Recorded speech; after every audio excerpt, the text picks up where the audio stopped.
Julia awoke to a jarring silence, broken only by the insistent buzzing of her doorbell. Then she reached for her phone, thinking it was ringing. Several missed calls and messages blinked accusingly from the screen. She'd forgotten to turn the ringer back on after her upsetting conversation the previous night. Then came the insistent ding-dong of the doorbell.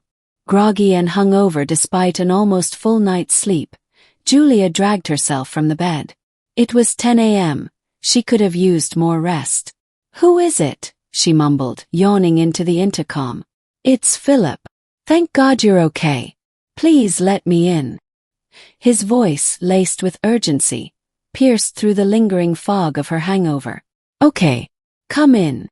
A half-minute later, the 3 soft knocks on her door that followed jolted her back to reality.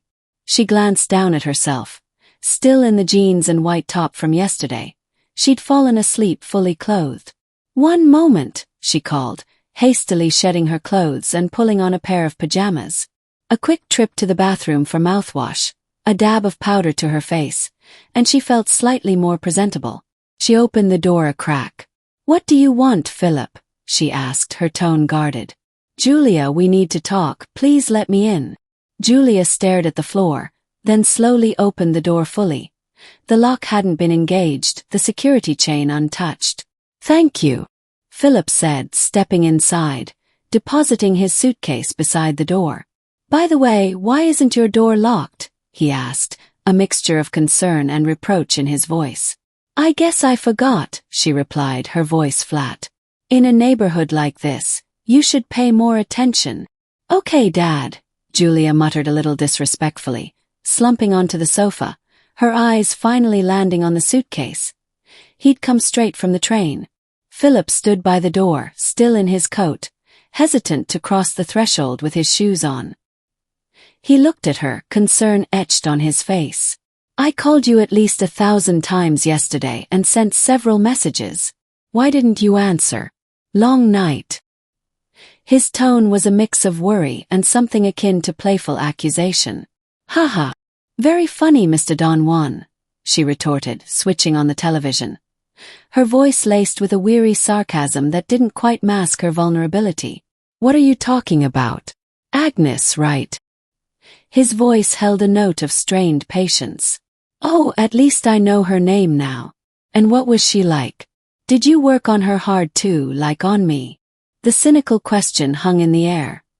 Her question certainly was a sexual implication. "Julia. She's a childhood friend from Dakota. We went to college together. We never had anything between us. Don't you understand? And by the way, she likes women, not men." His explanation, though earnest, betrayed the frustration of having to justify himself. "Okay. Whatever. You could have said so." Julia's defensiveness softened as she realized her own overreaction. "How could I when you hung up the phone and didn't answer any calls or messages? But I told you I would meet an old friend. And where were you yesterday? You should have been resting at home. I know you have been somewhere. I see it on you." "I had some business in town," she said measuredly, as if her actions were none of his concern. But the doubt still lingered about Agnes.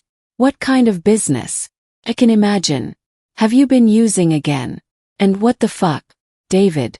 Whose lighter is this?" He picked up the Zippo lighter engraved with the name David from the kitchen counter. Julia's eyes widened in surprise. She hadn't noticed it from the night before.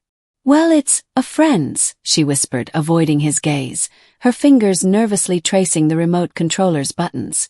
"What kind of friend, Julia? I thought we agreed to tell each other everything. And how long has this been going on? Tell me." "Stop it, please. You talk about me using when you're out flirting and fucking with all those sluts in hotel bars and rooms." Her anger flared, a desperate defense against his accusations. Firstly, her name is Agnes. Secondly, she is not a slut. And thirdly, I'm not fucking with her. And I already told you, she's a childhood friend. This is the 3rd time I'll say it, and I won't repeat myself. And by the way, watch your tone. Who do you think you are? Okay. Please go now." Julia moved towards him, snatching the lighter from his hand and shoving it into her pajama pocket. She began to steer him towards the door, her hand firmly on his arm, pushing him out with a cold finality. I don't understand what's wrong with you. So you have been using. Of course you have. I can see it in you. He was referring to cocaine. Julia slammed the door. Goodbye and have a nice day. Philip stood for a moment, then headed down the hallway, his anger erupting into a furious shout. Fuck! The sound startled some of the residents. Out on the street, he looked around, tried to calm down, and hailed a cab.